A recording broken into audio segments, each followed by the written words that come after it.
Monsieur le maire, bienvenue dans C'est-à-dire, on part pour une série de questions. Et la première, c'est où en est-on du projet de la halle des Grésillons? Alors le projet avance lentement, on savait qu'on prenait notre temps, mais là c'est un peu plus lent, parce qu'on a la commission de sécurité qui a mis tellement de réserves que ça nous oblige à revoir. Donc Des réserves, ça veut dire quoi? Qu'il y ait des des travaux réserves à faire au fur et à mesure? sur notre projet, il y a tellement de réserves de mise qu'il a fallu qu'on diminue un peu nos ambitions, et par exemple qu'on ne fasse pas de réunion publique dedans, des choses de ce type. Et donc j'ai rencontré le préfet récemment avec M. Bouchin, pour expliquer d'abord que c'était dans le cadre de permis de faire, donc un regard non pas pour déroger des règles, mais comment les règles peuvent s'adapter et qu'on travaille à respecter les règles tout en ayant de la souplesse.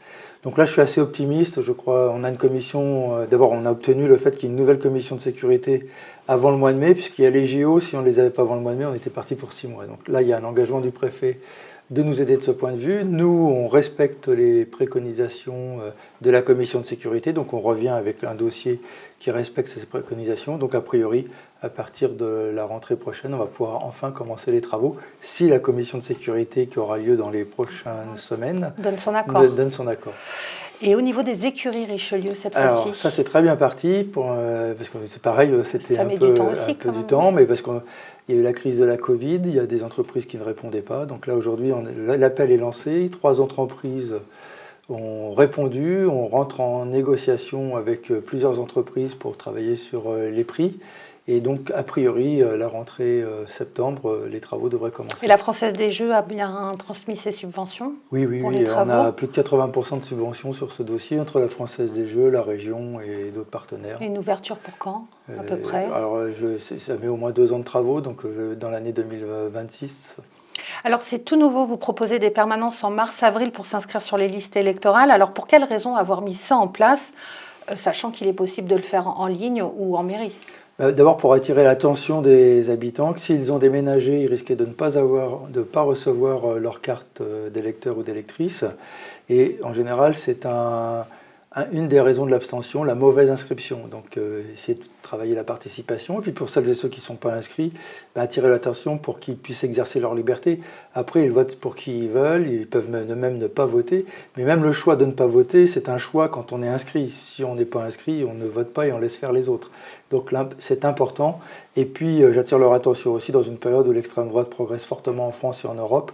La question de pouvoir participer aux élections est un enjeu important. Donc avant tout, c'est aussi pour se prémunir de l'abstention. Plus il y a de participation, vous savez, moi j'ai tendance à faire remarquer que l'abstention progresse dans notre pays, on ne peut pas dire que les politiques suivies soient meilleures. Vous avez testé la récupération de l'eau au centre nautique. Alors vous en avez récupéré très peu finalement sur toute la quantité des bassins. Il faut remplir votre baignoire quand même, il y a 32 000 m3 d'eau, donc oui, ça fait plusieurs baignoires. Mais très peu sur la quantité des 2 bassins qui a été récupérée.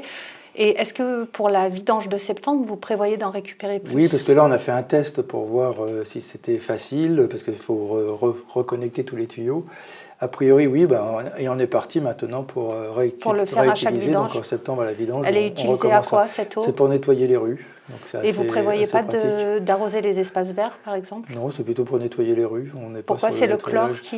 Non, parce qu'il n'y a pas suffisamment de chlore pour abîmer les plantes, mais pour l'instant, on ne peut pas l'utiliser à 36 choses, donc ça fait déjà pas mal de tonnage pour nettoyer les rues, c'est bien. La petite enfance est un secteur en souffrance. Pourquoi avoir tant de mal à recruter dans les crèches municipales? Et que pouvez-vous faire de plus, sachant que vous mettez déjà tout en place? C'est un problème national, parce que même dans les crèches privées, souvent on nous dit le privé. Dans le privé, on voit qu'il y a des crèches qui ferment, et il y a des crèches qui ne ferment pas d'ailleurs, même quand ils n'ont pas tous les personnels, ce qui met quand même en insécurité les enfants. Pour notre part, on travaille sur la sécurité.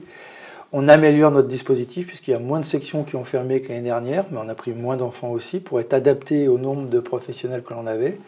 C'est quelque chose qui fonctionne, parce qu'en stabilisant le travail des professionnels, on devient plus attractif. On a pu recruter 3 nouveaux, un directeur et 2 directrices, et donc c'est quelque chose qui avance pour nous.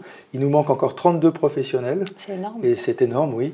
Et donc moi j'encourage tous les jeunes qui veulent aider les enfants à se développer, de faire ces formations-là.